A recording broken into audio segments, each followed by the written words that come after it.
Good morning, and welcome to a new segment on A Soft Pause. It's a cat's world with Zazu. People often ask me, how do I introduce my dog to my cat? So I thought we would talk a little bit about that today. And I would like to first apologize about my froggy-sounding voice, but I seem to have caught a cold that I cannot shake. Anyway, as you can see here, we have Archie and Anansi learning to play together. This is actually their first exposure together. Good job, guys. And I actually trust Archie in his introductions with dogs because he's been tried and true. Archie's been through about 300 fosters here at A Soft Paws. He was one of my first, and of course he has become a member of the household.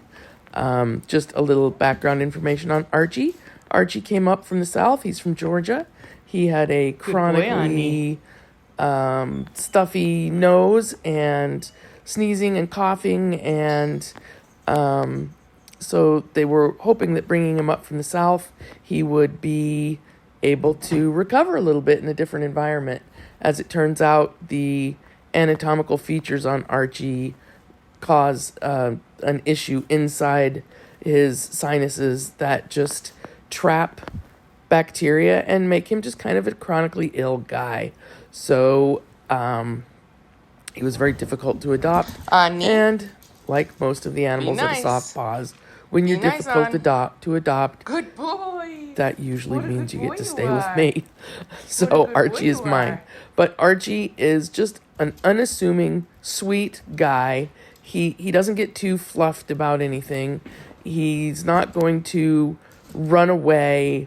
He's not going to be afraid. He's just going to do what you're seeing here. Just rolling around, putting his paws out, exposing his belly, and just showing that I'm a friendly guy. You can play with me. So I trust Archie around most puppies. Ani is still a puppy. In a lot of sense, he just turned a year.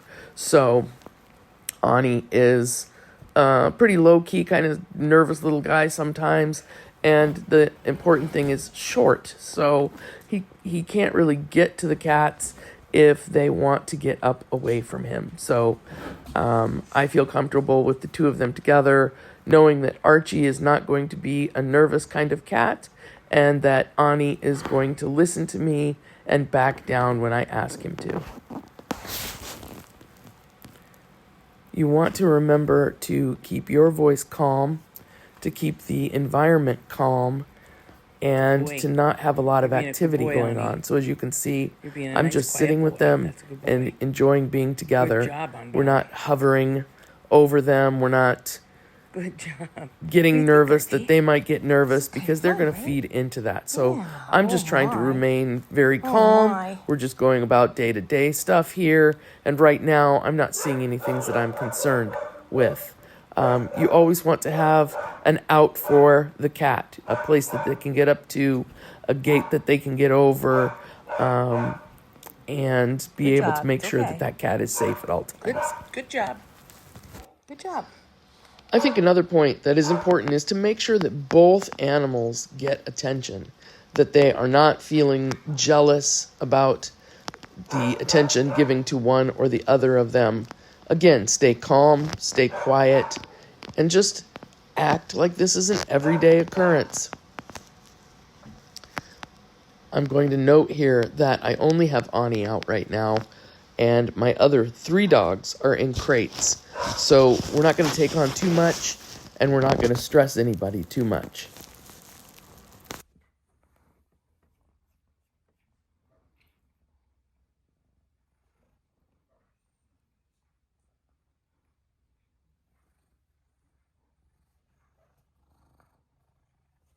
What do you think?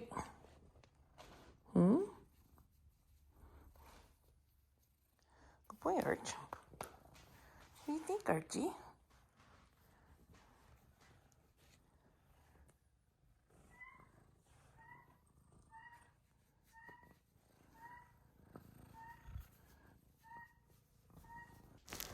So now we have Zazu coming in, and Zazu has a different approach with dogs.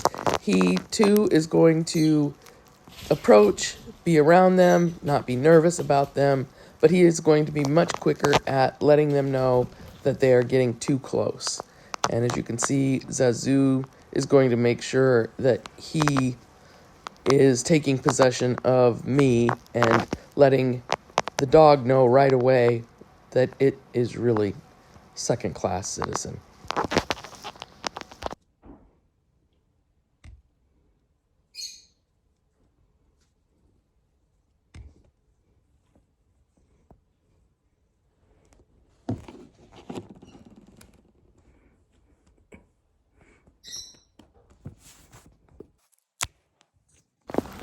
Feeling very comfortable with Ani and his response to the cats, I am now bringing Phoenix in, who I don't feel quite as confident with, and therefore I'm going to put Phoenix on a leash and just let the leash drag, but I want to be able to get a hold of Phoenix if there's a problem.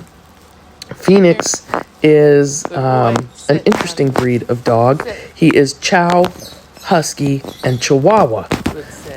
You got it, Chihuahua.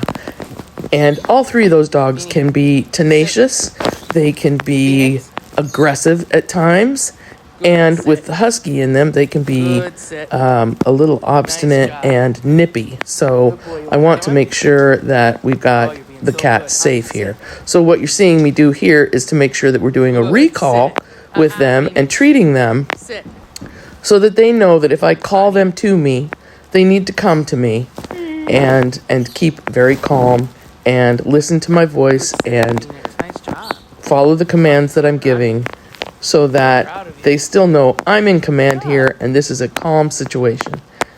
Normally, I'm not going to let the cats lounge around on the tables, but I want to make sure that the cats feel safe and that they are up high enough that Phoenix can't hurt them.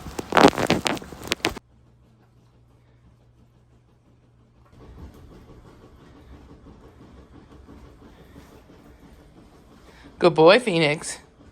Good boy.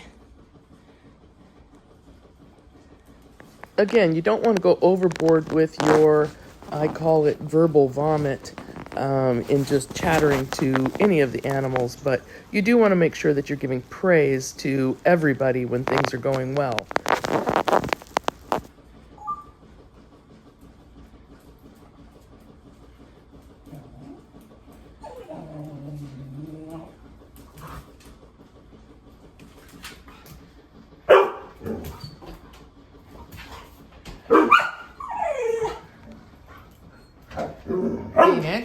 Phoenix.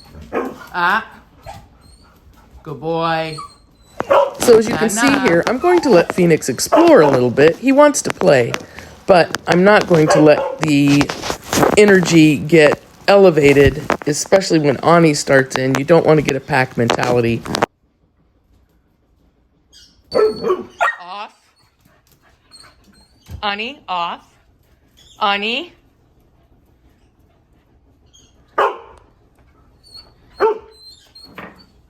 What do you think, Zaz?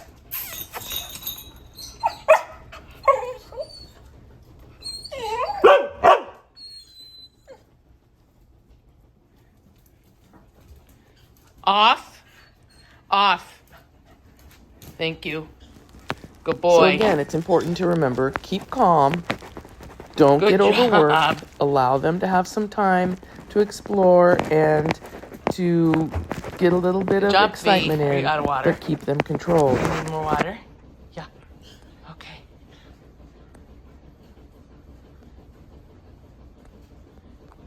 Here you can see that not only am I protecting the cats from the dogs, but the birds from the cats. I have a plexiglass cover on top of Bernie's cage, and everyone is locked in for safety.